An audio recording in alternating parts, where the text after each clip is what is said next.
Sud Radio 7 Excellent, Judith Belair. Bonsoir à toutes et tous, on va se faire bien plaisir ce soir pour cette dernière émission de l'année 2024. On va parler de bouffe et de délices puisque Noël approche à grands pas et que l'épiphanie c'est pas loin derrière, autant prendre de l'avance. On va se faire plaisir donc ce soir autour des douceurs de Noël que sont les bûches notamment, mais aussi de la galette des rois avec le pâtissier chocolatier, sans oublier meilleur ouvrier de France Arnaud Larère. Roi quant à lui du goût quand il s'agit de nos papilles. Arnaud, vous n'êtes pas venu les mains vides pour notre plus grand plaisir. On va partir en voyage ensemble au cœur de votre savoir-faire ce soir. Bienvenue sur Sud Radio. Merci beaucoup. Avec plaisir. C'est un de ceux qui servent en viande nos institutions et nos palaces, de Matignon au Bristol. Et puis il aime bien venir chez Sud Radio dans mon émission. Mais on peut le retrouver dans nos assiettes. Vous le connaissez, Jean-Baptiste Bissonnet nous ravit et c'est peu dire. Jean-Baptiste, vous êtes à la tête de votre entreprise familiale, les Boucheries Nivernaises, ou l'excellence de la viande.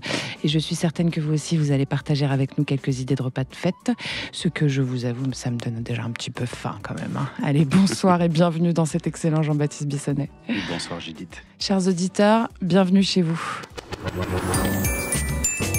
Alors Arnaud Larère, je le rappelle pour les auditeurs, vous êtes un des maîtres incontestés quand même de la pâtisserie française et du chocolat aussi, c'est important, très important. Ouais, très important.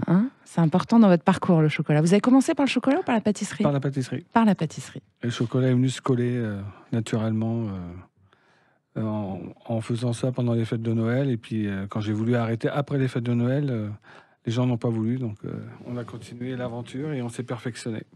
Et alors j'ai devant moi, pour ceux qui peuvent voir sur YouTube, j'ai d'excellentes ganaches. Alors il y en a chocolat noir, puis il y en a des pralinés, c'est ça ? Ouais, c'est ça. Donc ça, c'est vos coffrets de Noël.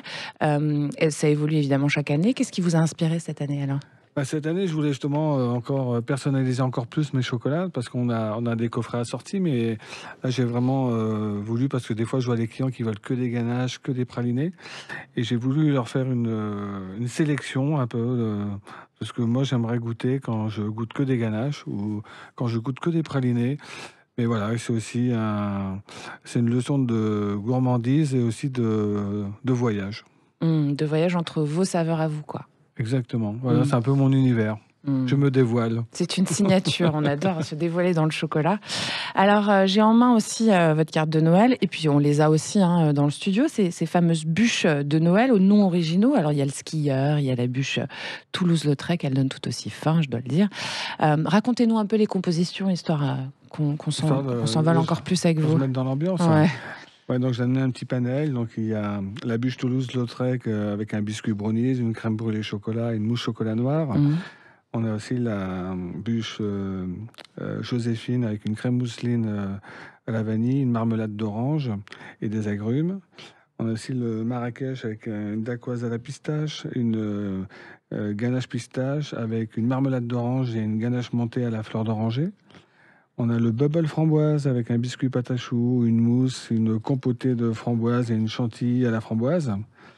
On a le skieur derrière qui est une petite, comme un peu une boule de neige avec un biscuit noix de coco, une mousse chocolat blanc, une crème mangue passion avec des petits cubes de mangue, d'ananas, légèrement zesté dans du citron.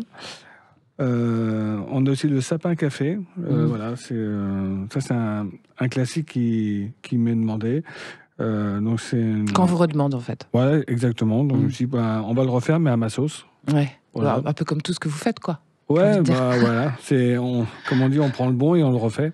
Et alors, comment ça vous vient les idées ? Vous commencez par vous dire, tiens, je vais faire un skieur, donc je vais mettre ça dedans, ou c'est l'inverse ? Vous créez une composition, puis vous dites, ça, c'est une tête de skieur. Ouais, c'est souvent ça. Ouais. C'est souvent, on part des produits, on les assemble, on les tritouille un peu dans tous les sens, on malaxe, et après, hop, on commence à faire le montage, qui est toujours... j'aime bien dire qu'on est des architectes, parce qu'il faut que ça soit très agréable en bouche, que tout soit naturellement gustatif, qu'il n'y ait pas trop de mousse, pas trop de biscuits. Ça soit juste, bon et beau, quoi. Voilà, un bon équilibre. Et comme on dit, après, on l'habille, on le décore. Moi, par rapport au parfum, il y a la forme que je veux donner pour qu'il y ait vraiment les goûts dans les bonnes épaisseurs. C'est après où la décoration se fait naturellement. D'accord. Qu'est-ce que vous allez mettre, vous, comme bûche sur votre table de famille pendant ces vacances, Arnaud Larère ? On a envie de savoir, rentrons un peu dans votre intimité. Cette année, il y en aura 2. J'en prends toujours 2. D'accord, oui. C'est logique en même temps, j'ai envie de dire. Alors, lesquels ? Je vais prendre la Marrakech. D'accord, pourquoi ? Parce que ça met un peu de soleil ? Ouais, c'est ça, j'ai envie justement de voyage. Donc, ça, c'est la première, et la deuxième alors? Et la deuxième, ça sera le skieur. Le skieur, parce que c'est un nouveau aussi. C'est un nouveau, puis je trouve qu'il a une bonne tête. Ouais, je suis d'accord. Qu'est-ce que c'est l'aspect le plus important pour offrir une expérience mémorable aux clients, selon vous? C'est un tout, en fait. Hein, oui, c'est un tout. C'est comme tout le produit doit être fait dans les règles de A à Z. Et puis aussi, on explique aux clients comment le déguster, les températures, sortir du frigo des fois une demi-heure avant, pour que vraiment tous les arômes se développent. Un peu comme la viande, ça. Hein. Tout à fait. Voilà, donc ça aussi, c'est des critères importants, parce qu'on peut perdre 10% de saveur, c'est dommage. Ah ouais, carrément. Ah bah oui, quand c'est un peu trop froid, c'est dommage. Donc il faut pas hésiter à... Donc on donne les indications, et puis on est aussi à l'écoute du client pour vraiment... Vous faites aussi du sur-mesure? Oui, ça nous arrive, oui, bien sûr. Ok. Ouais. C'est ça qui est rigolo. Alors pour l'épiphanie, vous avez créé évidemment des galettes. Alors il y a votre traditionnel, hein, on connaît, la Julia. Racontez-la nous un petit peu, tiens, la frangipane. Voilà, qu'est-ce qu'elle a de spécial, celle-là? Alors celle-là, c'est toujours marrant, mais la dernière création qu'on fait, on est toujours là. C'est celle dont on est le plus fier. Ouais. Et la Julia, donc c'est une crème d'amande avec des amandes brutes pour vraiment avoir un bon goût d'amande. À l'intérieur, il y a une crème de marron, non sucrée, vraiment pour qu'on soit vraiment sur le goût du marron, avec une marmelade de clémentine corse pour amener un petit peu d'acidité. Et là où j'ai un peu jonglé, c'est que pour finir, il faut faire un peu comme une mosaïque dans la galette. D'accord. Pour que par moment, c'est le marron, par moment, c'est la clémentine, par moment, c'est la crème d'amande. Vous prenez la tête, Arnaud Larère. Oui, on ne se rend pas compte, mais il y a un schéma à l'intérieur de la galette pour qu'à chaque fois qu'on coupe... On a une saveur qui évolue. Voilà. On ne fait pas une superposition et puis on envoie. C'est génial. Ça serait bien, mais ça ne marche pas. Ça, c'est excellent, j'ai envie de dire. Et alors, quelle suggestion pour l'accompagner, cette galette? Avec quoi on la prend? On boit quoi avec? Moi, j'adore un bon cidre normand ou breton. Oui, vous êtes breton, vous. Voilà, pour ça, mais j'aime bien mes copains normands, mais c'est du bon cidre. Préférez le beurre salé, quoi. Soyons clairs. D'ailleurs, est-ce que c'est du beurre salé dans vos pâtisseries? Pas dans toutes. Pas dans toutes, mais la majorité. Oui. Ouais. Jean-Baptiste Bissonnet, est-ce que vous avez un petit souvenir comme ça qui est lié à cette dégustation de galettes familiales pendant cette période des fêtes? Est-ce que vous avez envie de nous raconter comme ça une découverte gustative que vous avez faite? Petite anecdote, bah oui, avec grand plaisir. J'aime beaucoup partager les anecdotes. Là, ce sera une anecdote familiale. Ouais. On était tous réunis, les petits cousins à la campagne, en Sologne. Oui, vous avez une grande famille. Dans la maison familiale, je redis, des grands-parents. Et les petits-enfants, quand ils venaient le week-end et qu'il y avait la galette, on est 7 petits-enfants. Et bizarrement, dans la galette contenait 7 fèves. Ah, voilà. Il n'y avait pas de jaloux comme ça. Ma grand-mère s'était mise de mèche avec le créateur des magnifiques galettes qu'on dégustait, et tous les petits-enfants étaient heureux. Ah, voilà. C'est génial. Et vous aviez tous une couronne? Et on avait tous une couronne. On adore. C'était génial. Elle est géniale, voilà. Elle était géniale, votre grand-mère. Et ma grand-mère était extraordinaire. Mes grands-mères étaient extraordinaires. Ouais. Là, c'était la maman de mon papa. D'accord. Et on est plus dans la famille, au niveau des petits-enfants, galette, frangipane. Voilà. Ouais. Après, classique, quoi. Classique, exactement. On aime bien la frangipane aussi. Arnaud Larère, si vous avez un petit secret de fabrication pour faire une bonne galette à la maison, qu'est-ce que vous conseilleriez? Je peux pas le dire. Oh, allez-y, partagez. Moi, j'ai envie de savoir comment on fait. Alors, souvent, c'est la cuisson qui est pas bien réalisée. D'accord. Donc moi, ce que je conseille... Il faut que ça soit hyper précis, quoi. Non, pas hyper précis. C'est une technique, tout simplement. C'est que souvent, quand on fait une galette de 6 ou 8 personnes, on a tendance à vouloir la cuire rapidement. Donc, on va le mettre à thermostat 7, 8 ou 180, 200 degrés. Mais elle colore très vite. On se dit, elle est bien cuite, elle est bien dorée. Alors que quand vous regardez en dessous, au milieu, c'est encore... C'est pareil avec la viande, hein, je crois aussi, non? Exactement. Voilà. Et ce qui fait que quand on la coupe, on s'aperçoit qu'en dessous, bah, elle est presque un peu crue encore. Et on se dit, quel dommage, alors qu'elle est si belle. Donc, il faut la faire cuire à 140, 150? Alors, il faut la cuire à 160, voilà, Ok. thermostat 5, une cuisson lente pour que la chaleur puisse aller partout.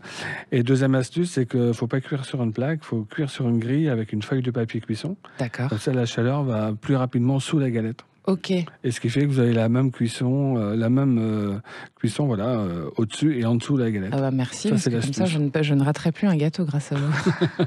Très bonne astuce. Oui, très bonne astuce. L'idée, Arnaud Larère, c'est que vous avez quand même des gestes ancestraux.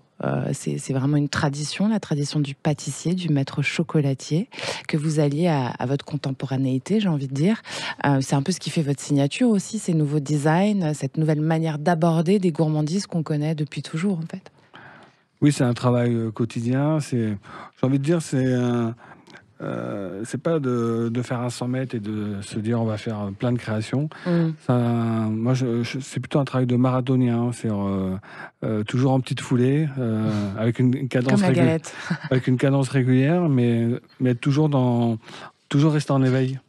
Et voilà. Et puis justement, essayer de regarder ses créations pour qu'elles soient toujours soyeuses, élégantes, gourmandes, et qu'il y ait un équilibre entre ce qu'il y a à l'extérieur et l'intérieur.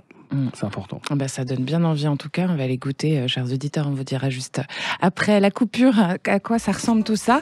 C'est excellent, vous l'avez compris, on le prouve. On est en compagnie du chef pâtissier, meilleur ouvrier de France, chocolatier Arnaud Larère, et du boucher d'excellence Jean-Baptiste Bissonnet à la tête des boucheries nivernaises. Surtout, vous restez là, nous on revient tout de suite. Sud Radio, c'est excellent, Judith Belair. Merci d'avoir choisi Sud Radio, c'est excellent. C'est une spéciale table des fêtes. Vous êtes ici chez vous, chers auditeurs. On est avec Arnaud Larère, chef pâtissier, chocolatier, meilleur ouvrier de France. Jean-Baptiste Bissonnet à la tête des boucheries nivernaises, le boucher qui fait de la viande d'exception. Alors Jean-Baptiste Bissonnet, vous n'avez pas de carte, vous, mais vous avez une sélection spéciale faite pour les clients qui mettent à l'honneur des produits, vos produits fameux aux boucheries nivernaises, comme le chapon, par exemple. Il y a le lobe de foie, gras, événé, extra. Vous allez m'expliquer un petit peu mieux ça aussi. Et puis votre fameuse côte de bœuf. Allez-y, racontez-nous déjà le foie gras. Alors, le foie gras, tout simplement, généralement, ce qui nous réunit autour des fêtes, c'est les beaux produits, c'est les produits d'excellence. Le foie gras fait partie de ces produits-là. Le foie gras, on l'attend toute l'année. Et c'est un moment de partage. Parce que là, quand on parle d'un foie gras qu'on va venir chercher à la boutique, qui va être un foie gras événé, je dirais, on va avoir, nous, boucher le conseil auprès du client, mais c'est le client au final qui va réaliser son propre foie gras. Voilà. Et pour qu'un foie gras soit bon gustativement, il ne faut pas rater bien entendu la préparation, mais 2, il faut surtout avoir un produit en amont hyper bien sourcé qui va devenir, je dirais, un produit excellent et qui va révéler toutes ces saveurs. Donc c'est ça tout votre secret. Donc, en fait. Le secret, c'est le sourcing. Et après, c'est le conseil du boucher. Et après, je dirais, c'est quand même... Comment on fait pour faire son propre foie gras qui fait son propre foie gras maison, c'est quand même, ça devient rare. En fait, vous lui donnez la matière. La matière brute. Ok. La matière brute. Et après, chacun a sa recette. D'accord. Il y a généralement la recette du chef XY, mais il y a aussi la recette de la grand-mère ou du grand-père. Et voilà, ça fait ressurgir beaucoup de souvenirs. Mais au final, on déguste le foie gras façon... Le foie gras do it yourself, quoi. Exactement. J'adore l'idée. Et ça, franchement, c'est juste génial.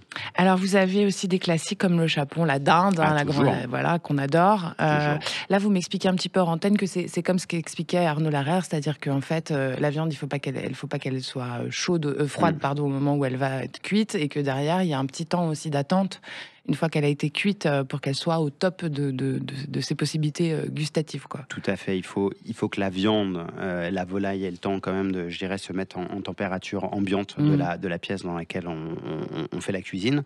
Donc, il est toujours bon de sortir un petit peu avant les produits festifs.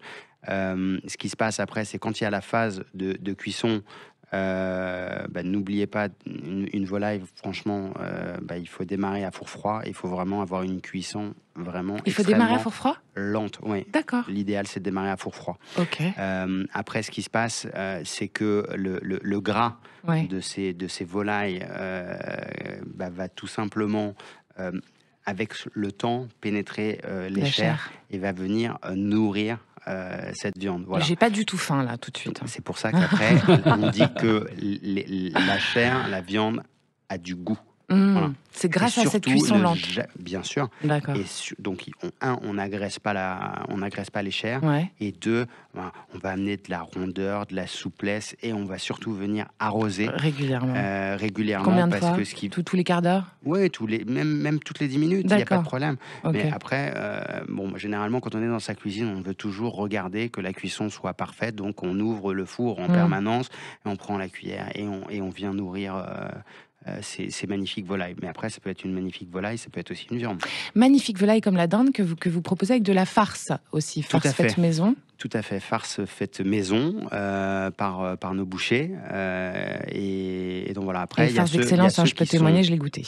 Convaincus d'avoir une volaille farcie, puis il y a ceux qui veulent tout simplement une volaille nature, et il y a ceux aussi qui veulent faire leur propre farce. Do it yourself again. Exactement. Et alors la côte de bœuf, votre fameuse côte de bœuf, qu'est-ce que vous allez mettre sur votre table des fêtes, vous, tiens aussi, Jean-Baptiste? Alors, on parlait de dinde. Nous, cette année, ce sera pas cette dinde-là, mais ce sera donc une poularde de Bresse. D'accord. Voilà.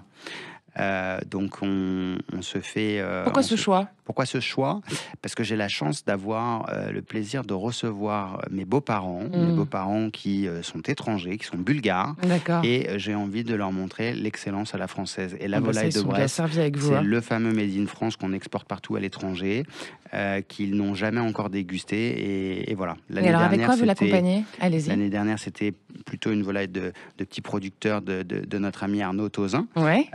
Qui est un de vos producteurs. Qui est un de nos producteurs et ami de longue date. Et cette année, donc on part en Bresse. Oui, parce que vous êtes ami avec vos producteurs, hein, Jean-Baptiste, c'est important. Ah oui, ça. on a une amitié forte avec l'ensemble des producteurs. Ouais, c'est ça qui est génial. C'est ce qui fait aussi l'excellence, quoi. Ça fait 15 ans, bientôt 16 que je suis dans le groupe. Et vous êtes 6e génération. En 16 ans, j'ai tissé des liens d'amitié avec les producteurs, les éleveurs qui sont juste exceptionnels. Bravo. Qu'est-ce que vous mettez avec une poularde de Bresse sur la table ? Alors, qu'est-ce qu'on met en liquide, déjà, en solide? Les deux. Les deux, je veux savoir tout, moi. Après, ce qu'on va mettre, on va mettre des marrons. Ça, c'est super chouette. On adore ça. Okay.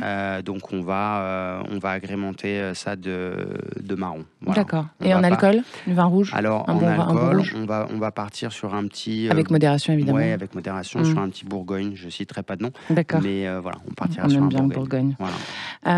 Qu'est-ce qui plébiscite vos clients chez vous pour cette fin d'année, à part ces produits qu'on vient de citer, là? Qu'est-ce qui cartonne? Alors, j'aurais tendance à dire que tout cartonne. Tout cartonne. La star des stars, c'est tout simplement la volaille. Ouais. L'éternel chapon. Bien sûr. Éternel chapon. Après, on a cité la dinde, on a cité la poularde. N'oublions pas, on a aussi une super reine des top ventes. Ouais. C'est la pintade chaponnais. Oui, tout à fait. Elle fait partie de votre sélection d'ailleurs. Toute l'année, mais là, la pintade chaponnais, c'est une pintade qui est finie, qui va être finie au lait. Donc, il va avoir encore une saveur unique et incomparable avec une pintade ordinaire. Voilà. Et alors, vous travaillez pour les grands chefs, pour les grands palaces, etc. On imagine que de temps en temps, vous avez des commandes spéciales ou des choses un peu extravagantes pour ces périodes-là. Est-ce que vous en avez une qui vous vient à la tête comme ça? Alors, commande extravagante, on peut en avoir. Après, non, ce qui est assez extraordinaire dans les commandes qui sortent de l'ordinaire, c'est des personnes qui partent avec leur volaille à l'étranger. D'accord. Voilà. Après, sur les découpes... Ils prennent l'avion ou pas? Ils peuvent prendre l'avion. D'accord. Exactement. Okay. Et donc, ce qui se passe... Je reviens, je vais à Paris chercher une volaille chez Bissonnet. C'est magnifique, on adore. Ça arrive. Et donc, ce qui se passe, c'est que généralement, ces volailles, on les laisse toujours entières. Après, il y en a qui nous demandent une découpe spécifique qui va être une découpe, je dirais, de désossage à plat. Et après, cette volaille va être sublimée avec une farce extraordinaire. Voilà. C'est vrai que le jour où on prépare, on découpe, c'est très facile pour celui qui se retrouve en cuisine. Mais celui qui se retrouve en cuisine, il a quand même, je dirais, la meilleure place. La meilleure place, parce que tous les petits bouts qui tombent à côté, il peut déguster avant tout le monde. C'est terrible, ça. On voit les connaisseurs. Alors, Arnaud Larère, je vais vous poser la même question qu'à Jean-Baptiste tout à l'heure, mais en inversant. Est-ce que vous avez un souvenir, vous, lié à la dégustation d'une dinde de Noël ou une volaille de Noël en famille particulier que vous avez envie de partager avec nous? Non, mais c'est un peu la même chose. C'est soit une dinde, soit un chapon, mais c'est surtout qu'on met les doigts dans le plat. Donc, et puis après, déjà, il faut répartir les tâches. L'aile, la cuisse. Ouais. Hein, donc, il y a un dilemme. Il faut régler le dilemme. Ouais. Et puis, non, mais on amène le plat et puis on coupe là, sur la table. Et puis, comme ça, quand il y a un petit bout qui dépasse... ou si personne n'a vu, il y a des fois, ça dépend, les bonnes chairs, les solilès. Le solilès, le fameux solilès. Convoité. Ouais. Des fois, généralement, il reste en cuisine, le solilès. C'est vrai. Voilà. C'est souvent quand on veut retourner la bête que paf. Ouais. Ah bah tiens, zut alors. Non, je l'ai eu comme ça, il n'y en avait pas. Ouais, mais en fait, ce que j'entends dans ce que vous dites tous les deux, et ce qui est génial dans ce que vous racontez, c'est que vous faites de l'excellence, vous faites de l'exception, mais finalement, vous liez les gens, et c'est que des moments d'exception que vous créez à travers cette exception-là, Jean-Baptiste. Bien sûr, c'est que ça. C'est ça le bonheur. Aujourd'hui, c'est des histoires d'hommes, tant dans la pâtisserie, la chocolaterie que dans la boucherie, c'est des histoires d'hommes. On est des passionnés. Et on est des passionnés, on met en avant, je dirais, l'artisanat français, tout ce qui fait notre splendeur en France et tout ce que l'on peut faire rayonner de notre pays à l'étranger, quoi. On est très observé, on est très suivi. Voilà, vous êtes l'élite, je dirais, des pâtissiers chocolatiers. Vous êtes l'élite des bouchers. Merci. Et donc voilà, plus on mettra en avant nos produits, plus on mettra en avant nos éleveurs, nos équipes. Et voilà, ça je dirais, c'est la clé du succès. Parce qu'il y a le sujet du rayonnement aussi, effectivement, de notre savoir-faire à l'international. Mais c'est indéniable, comme on est en train de le dire. On a un rayonnement et puis le monde entier nous regarde. Et moi, j'ai la chance de voyager pas mal et je m'aperçois qu'on a un terroir de malades. Que ce soit dans les viandes, dans les fromages, dans les vins. Fantastique. Quand on s'en va trop longtemps, ça nous manque. La pâtisserie française, c'est la meilleure du monde. Bien sûr. Parce qu'on le voit dans n'importe quel pays. Vous allez dans un pays en asiatique, enfin en Asie ou en Afrique ou en Amérique, ça sera des desserts français, ça sera la viennoiserie française. Oui, c'est vrai. Donc, c'est pas toujours aussi bien fait d'ailleurs. Non, comme on dit, c'est copié. Ouais. mais en tout cas, oui, on est regardé et puis on a une chance vraiment. Et on s'en aperçoit encore plus, c'est quand on part à l'étranger. On se dit, mais les fromages, c'est un truc de fou. Oui, c'est vrai. Et c'est une chance, et je pense que... Et derrière ça, comme on est en train de le dire, c'est des gens passionnés qui aiment mettre la main à la pâte et transformer le produit pour vraiment le sublimer. Et alors vous, c'est l'art de la découpe, Jean-Baptiste. Exactement. C'est ça qui change tout. Mais on va y revenir à ça, justement, à cet art de la découpe dans C'est excellent sur Sud Radio. C'est le cas de le dire, c'est excellent ce soir. On revient tout de suite avec le chef pâtissier meilleur ouvrier de France, Arnaud Larère, et le boucher d'excellence, Jean-Baptiste Bissonnet des Boucheries Nivernaises. À tout de suite. Sud Radio, c'est excellent, Judith Belair. Sud Radio, c'est excellent, l'émission qui crée le lien, même s'il existe déjà aujourd'hui clairement, entre mes deux excellents invités, Arnaud Larère, chef pâtissier, chocolatier, meilleur ouvrier de France, et Jean-Baptiste Bissonnet, des Boucheries Nivernaises, le boucher qui fait de la viande d'exception. Alors Jean-Baptiste, on a commencé à parler un petit peu de l'art de la découpe à la française, qu'il faut souligner quand même, parce que c'est vrai qu'à l'étranger, en général, c'est des découpes assez basiques, 4, 8 morceaux, etc. Mais que nous, on est vraiment... c'est comme de la haute couture, quoi, j'ai envie de dire. C'est de la haute couture. On peut couper en autant de morceaux qu'on veut, ce que vous disiez. Exactement. Ce qui est assez extraordinaire, c'est que c'est un art ancestral qu'on se transmet chez les Bissonnets de génération en génération. Nous, c'est la 6e génération. Je suis la 6e génération de bouchers dans la famille. Qui c'est qui vous a appris à couper, vous ? C'est votre grand-père c'est votre père? mon grand-père, c'est mon père, Ouais. c'est mon oncle. On était tous bouchers dans la famille, donc C'est génial. voilà. Donc il y a toujours un C'est fou, ces générations, avec hein. un couteau Ouais. dans la cuisine, bien, regarde, le poulet du dimanche, le fameux cœur d'aloyau, Ouais. pièce que mon grand-père a inventé. Inventé. Voilà, c'est Ouais. juste extraordinaire. Et ce qui est extraordinaire, c'est que vous avez, enfin, qu'il y a 6 générations, donc c'est vraiment un plaisir, quoi, que vous vous c'est un vrai transmettez. plaisir. Ouais, c'est ça Un qui est vrai important. plaisir. Alors allez-y, racontez-nous la découpe maintenant. Alors, la découpe, déjà, la base, c'est sélectionner les bons ustensiles, donc le bon couteau. Il faut savoir qu'un boucher a le choix, puisqu'il a vraiment pléthore de possibilités et d'outils.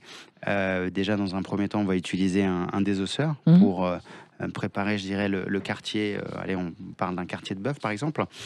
Donc, il va falloir désosser la pièce de viande. Après, il va falloir tout simplement venir éplucher cette pièce de viande, donc c'est-à-dire retirer les nerfs et retirer, je dirais, la nettoyer, quoi. Nettoyer les surplus de gras et autres. Et on appelle cela un éplucheur. Ok.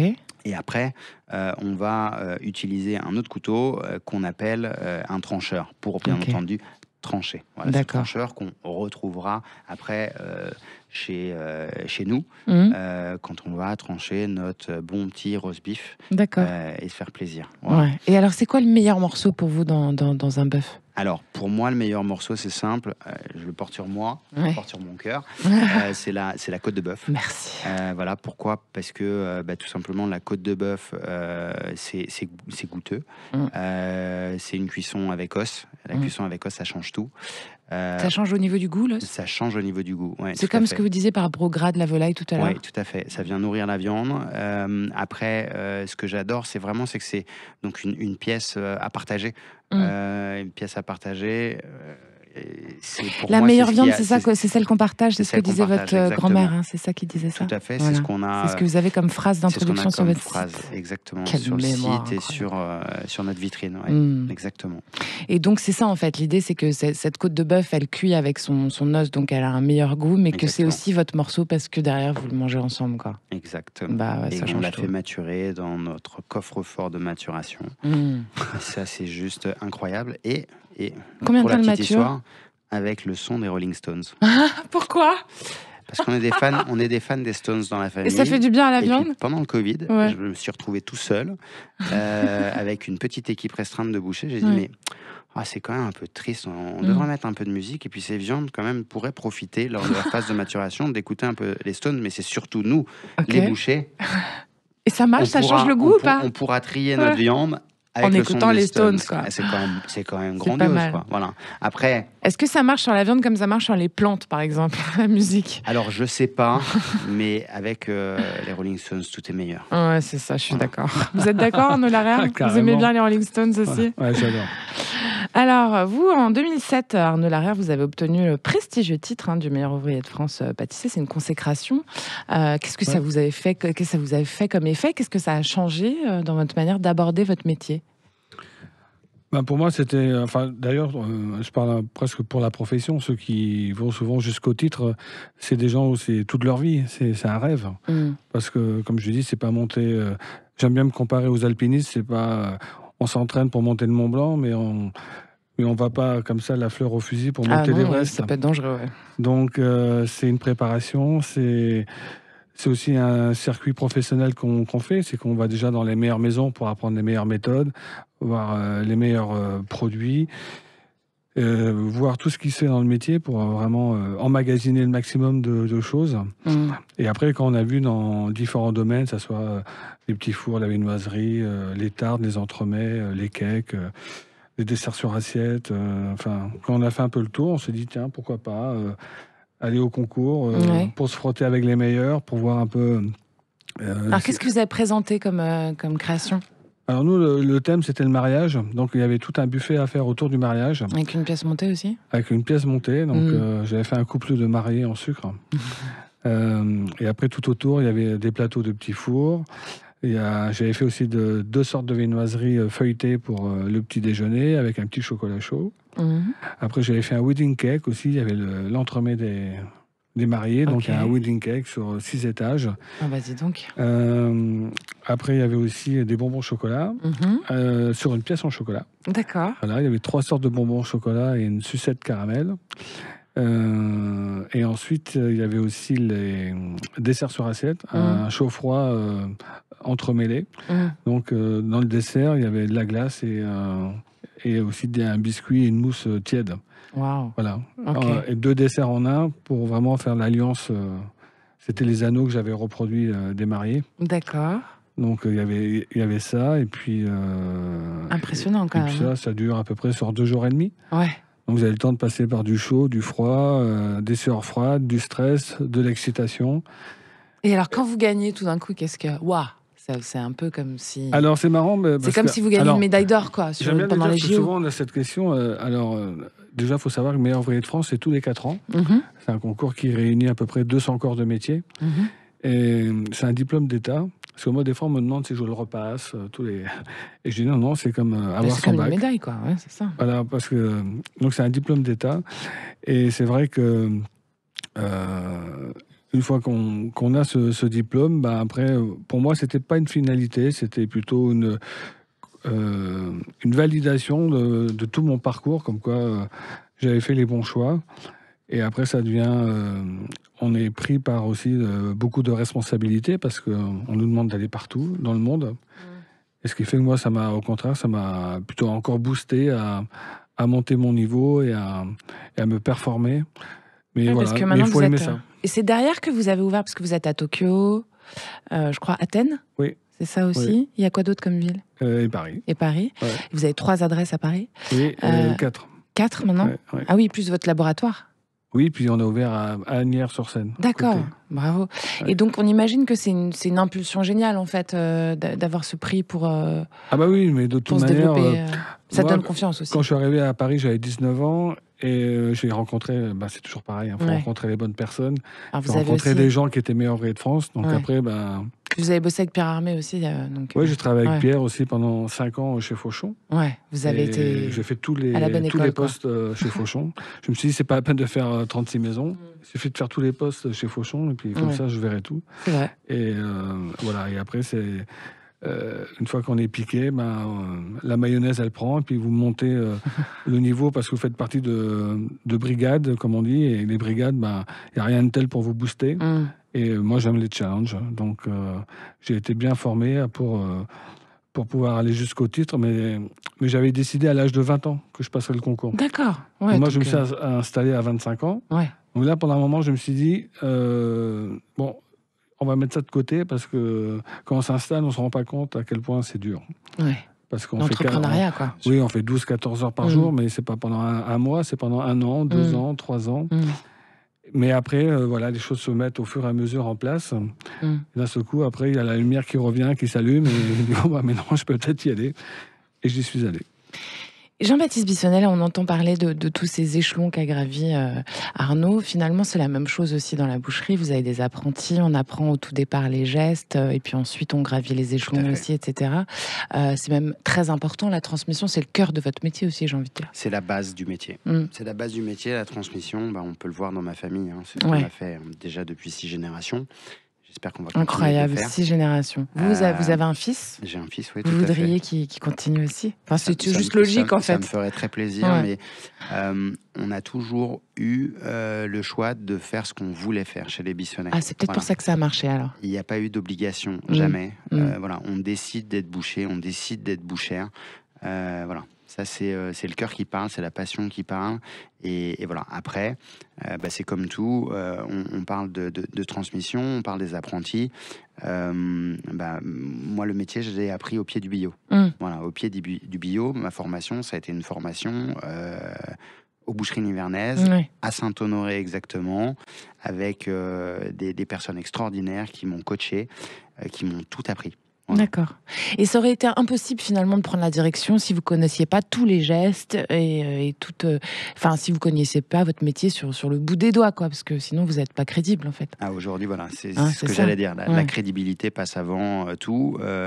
Maîtriser le produit, c'est la base. On peut pas, je dirais, diriger des collaborateurs sans connaître sur le bout des doigts son métier. Voilà. Et quelle aurait été ma crédibilité, moi, jeune homme à l'époque, auprès des chefs.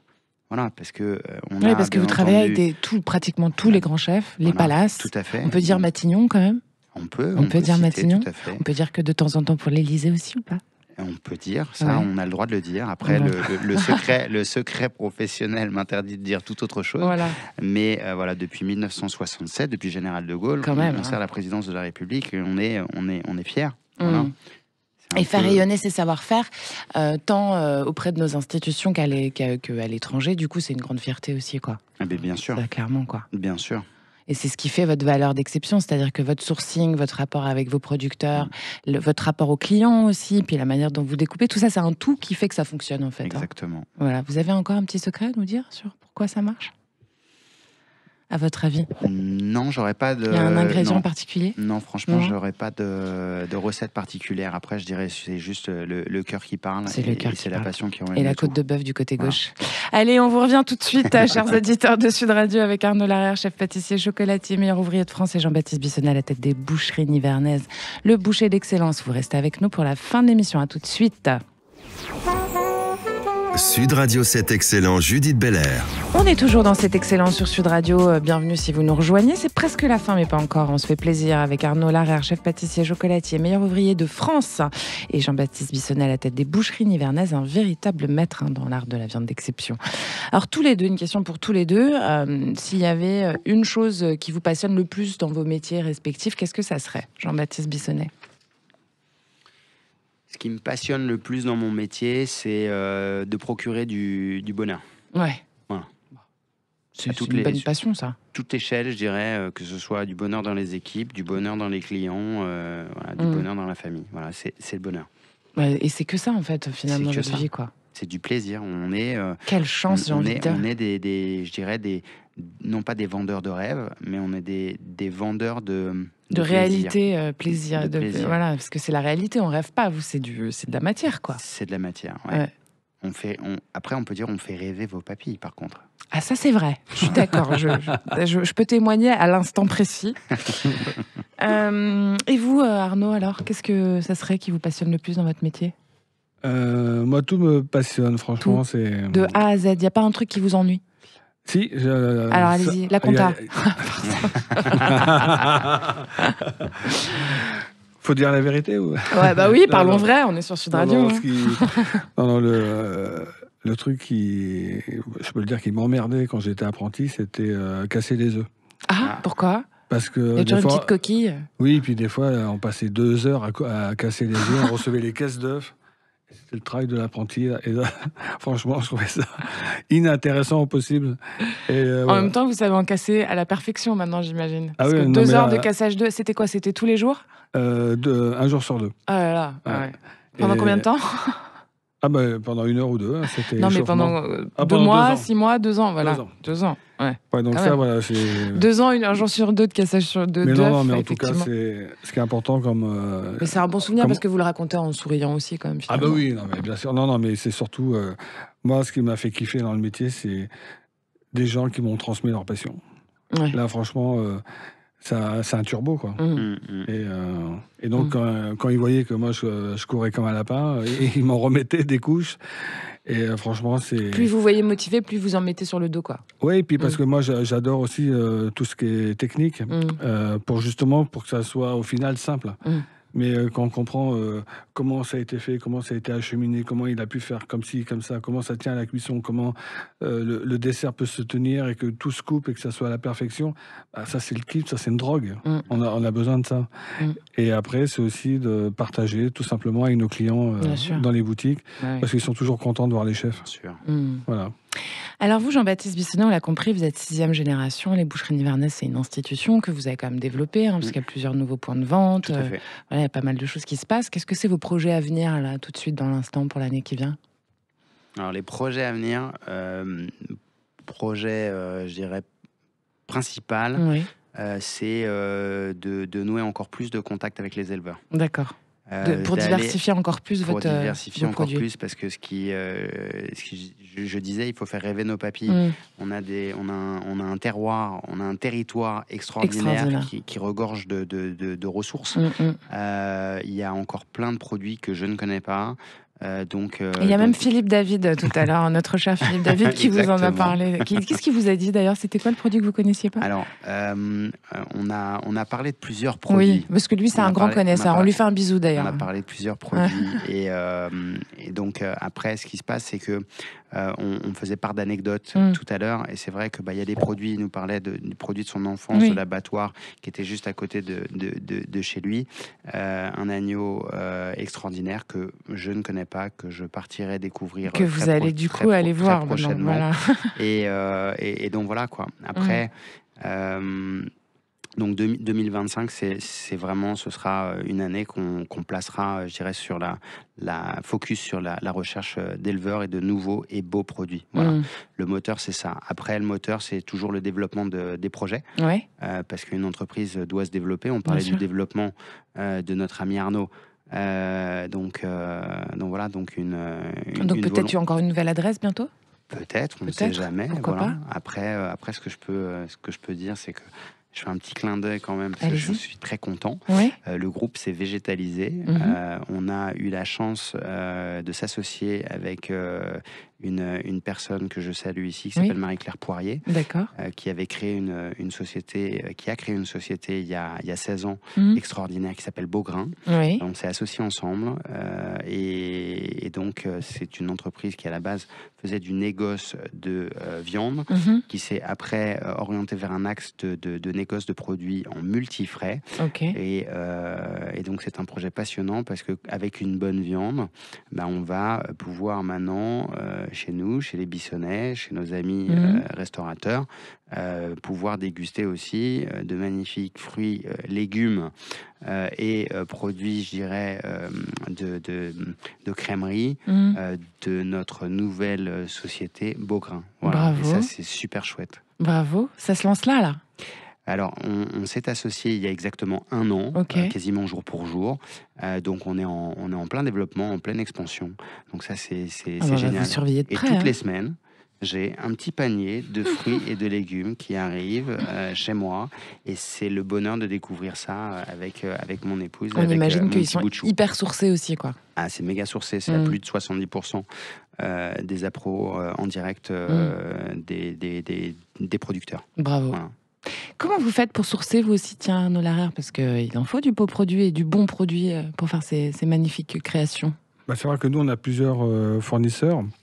On a des fournisseurs locaux, mais avec le chocolat, c'est plutôt international.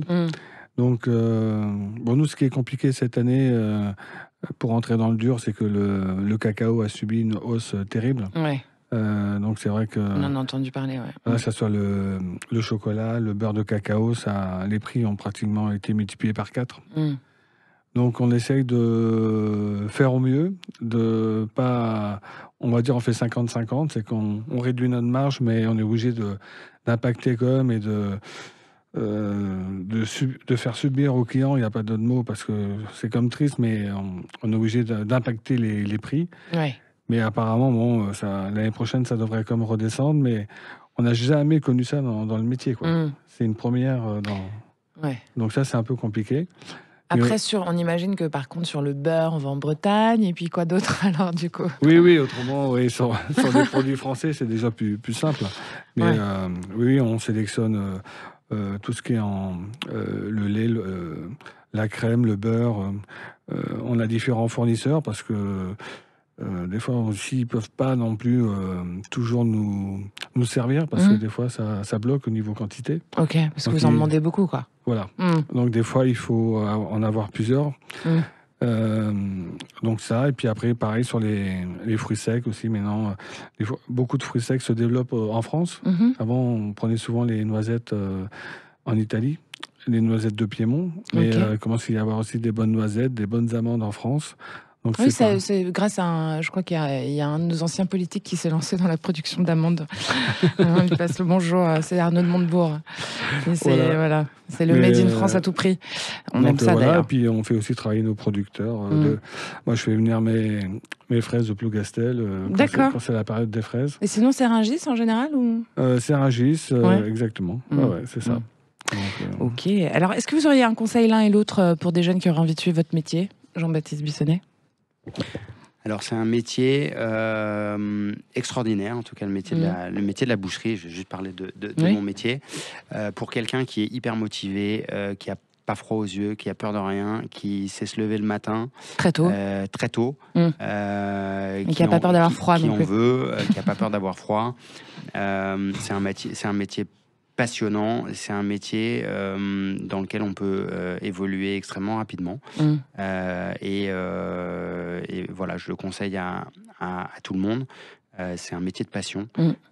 C'est un métier où on est des artistes, donc on utilise nos mains. Et ça, c'est juste fantastique. Le bonheur. Et vous, Arnaud Larère, alors? Moi, je vais être plus généraliste, mais on se rejoint. C'est souvent ce que j'entends, c'est les parents que j'entends parler et qui savent pas vraiment ce que ils veulent choisir pour leur fils ou pour leur fille. Et je leur dis, mais vous avez le droit de vous tromper. Alors essayez, rentrez dans un métier, n'ayez pas peur. La meilleure façon d'avoir sa propre idée du métier, c'est de faire un stage d'une semaine. Même déjà, en troisième, ils font des stages découvertes. Moi, je pense qu'un sur 3 qui vient faire un stage de troisième chez moi... il a envie de devenir vous après. Après, non, il rentre dans la pâtisserie. Parce que vous lui donnez envie, quoi. C'est ça que je veux dire. On lui donne envie parce que derrière, ce sont des gens généreux, ce sont des gens qui respectent le produit, donc on respecte les gens. Et c'est un métier vivant où on discute, on échange, on n'est pas enfermé dans un bureau.